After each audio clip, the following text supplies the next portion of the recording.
Hi everyone, today I'm going to show you how to quickly copy or insert record into a new table from another table. First, read the original table. Let's execute this. We have 19,820 records. Using select into, we are gonna copy record from original table into new table. Let's execute this code. 19,820 records is affected. Let's read it. I have the same records here.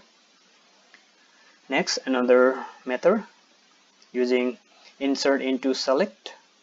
Let's drop the table first. We drop the table successfully. Let's create the structure of the table. Let's try to insert the record into new table. We got an error, identity error. To fix this identity error, we're gonna execute this. Set the identity on. Execute.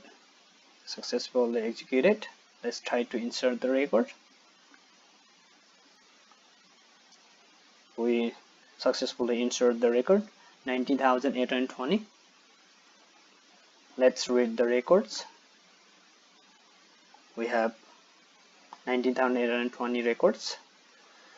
Next, another method using insert execute. Let's try to drop the table first. We successfully dropped the table. Let's try to create the table. Let's execute this statement to insert the records and try to read it. We got 19,020 record. Thank you for watching.